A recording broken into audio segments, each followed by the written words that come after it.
Hello student, here you see a snack and a snack charmer. So today we will read lesson 2 and lesson name is a snack charmer story. Okay, here I am a Aryanath. I can do something special which I am sure none of you can do. Do you know what? I can play the bean. You must be surprised. Yes, I can make snakes dance by playing the bean. I have learned this art from my family members. We people are known as Kalbelias. My grandfather, Roshan Nathji, was famous amongst our people. He could easily catch many poisonous snakes. He tells me many stories about his past. Come, listen to his story in his own words. यहाँ एक बच्चा है जिसका नाम है आर्यनाथ। वो बता रहा है कि मैं कुछ ऐसा स्पेशल कर सकता हूँ और मुझे विश्वास है कि वो आप नहीं कर सकते। आप जानते हैं क्या? मैं बीन बजा सकता हूँ। आप सरप्राइज होंगे। यस, मैं बीन बजाकर स्नैक्स को डांस करा सकता हूँ। मैंने ये आर्ट अपने फैमिली मेंबर्स से सीखा है और हम सब कालबेलियास के नाम से जाने जाते हैं। मेरे जो ग्रैंडफादर हैं रोशन नाथ जी, वो बहुत फेमस हैं लोगों के बीच में, क्योंकि वो आसानी से बहुत ज़्यादा जहरीले स्नैक्स को भी पकड़ सकते हैं। उनने मुझे बहुत सारी स्टोरी सुनाई हैं अपने पास्ट की। तो चलिए सुनते हैं उनकी एक स्टोरी। ओके, उन्हीं के शब्दों में।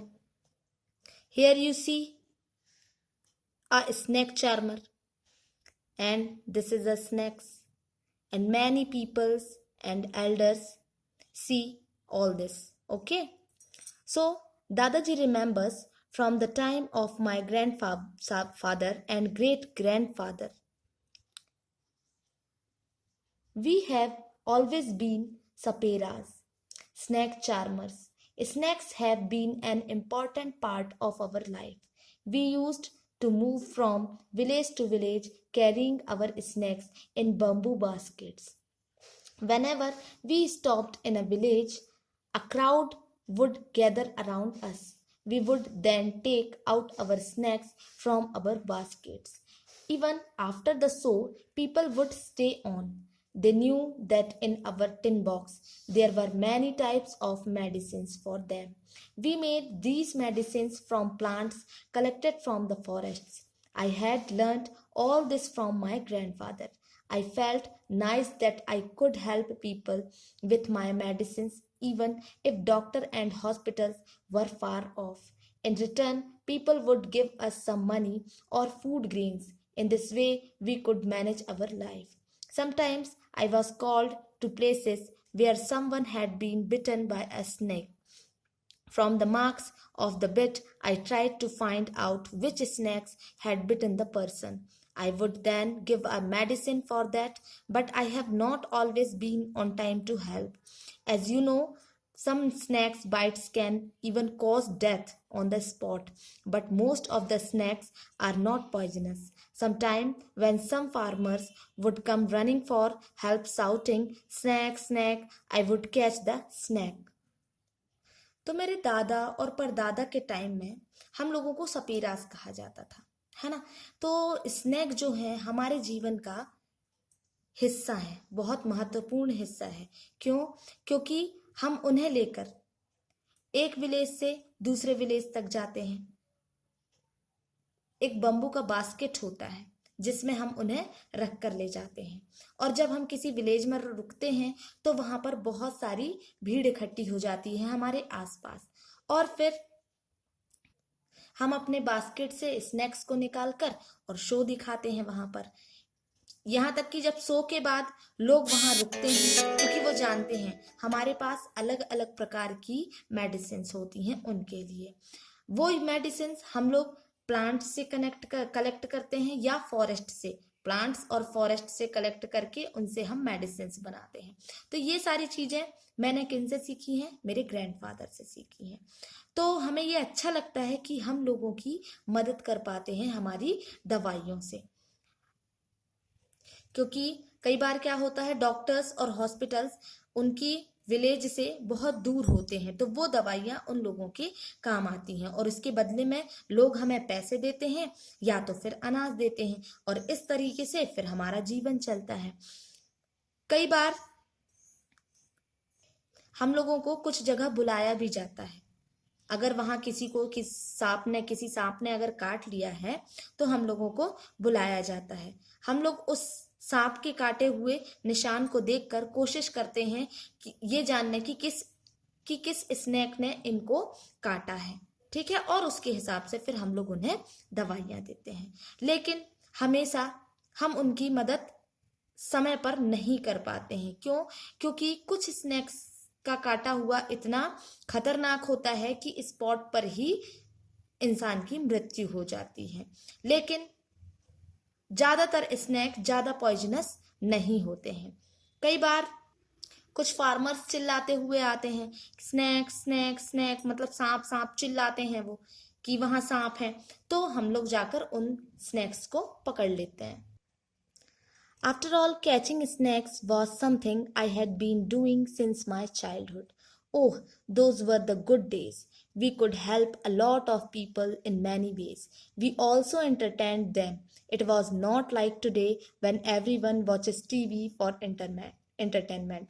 When I grow older, my father taught me how to remove their poisonous teeth. Fangs.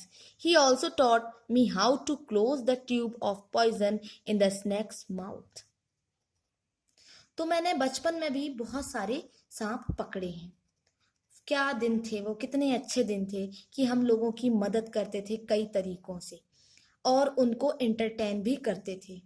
अब वो दिन आज के दिन जैसा नहीं रहा, क्योंकि आजकल ज्यादातर लोग टीवी देखते हैं एंटरटेनमेंट के लिए। जब मैं बड़ा हुआ तो मेरे फादर ने मुझे सिखाया कि पॉइजनस टीथ, स्नेक्स के जो पॉइजनस टीथ हैं उनको कैसे हटाते हैं। उन्होंने मुझे सिखाया कि कैसे हम पॉइजन की जो ट्यूब होती है, स्नेक्स के माउथ में पॉइजन की जो ट्यूब होती है, उसे हम कैसे बंद करते हैं या कैसे हटाते हैं। So here question, think and tell. Have you ever seen anyone playing a bean? Where? So, yes, I have been snake charmers playing a bean in my village. Have you ever seen a snake? Where?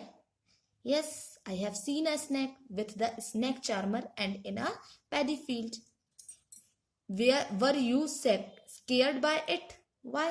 Yes, I scared by it. Because snakes are poisonous. Do you think all snakes are poisonous? No, I do not think so. Next question.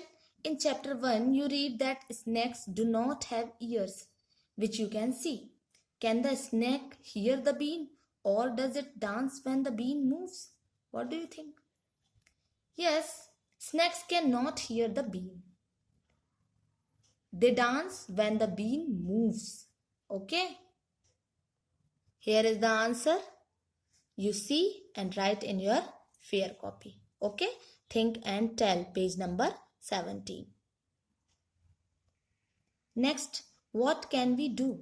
Arinath, your father used to travel with me ever since he was a young child. He learned to play the bean without being taught. These days, it is difficult. Now the government has made a law that no one can catch wild animals and keep them. Some people kill the animals and sell their skins at high prices. So they made a law against this. Now, with this law, how will we earn our livelihood? We people have never killed snakes and sold their skin. People say that we keep the snakes in bad conditions. अब हम क्या करें? आर्यनाथ, तुम्हारे पापा तो बहुत सारी जगह घूमे होंगे जब वो यंग चाइल्ड रहे होंगे, ठीक है, और उनने तुम्हें बीन बजाना भी सिखाया। लेकिन अब तो ये बहुत डिफिकल्ट है। क्यों? क्योंकि अब गवर्नमेंट ने लॉ बना दिया है, नियम बना दिए हैं कि कोई भी वाइल्ड एनिमल्स को अब नहीं पकड़ सकता और ना ही उसे अपने पास रख सकता है ना। पीपल जो है वो एनिमल्स को मारते हैं और इनकी स्किन्स को हाई प्राइसेस में सोल्ड कर देते हैं, बेच देते हैं। तो ये सब जो है ये तो लॉ के अगेंस्ट है, नियम के खिलाफ है ना। तो इस लॉ के हिसाब से अब हम कैसे अपने जीवन के लिए पैसे कमाएंगे? हम जो हैं हम स्नैक्स को तो कभी नहीं मारते और ना ही उनकी स्किन सोल्ड करते हैं। लोग जो कहते हैं कि हम स्नैक्स को रखते हैं हमारी बैड कंडीशंस के लिए, बुरे वक्त के लिए,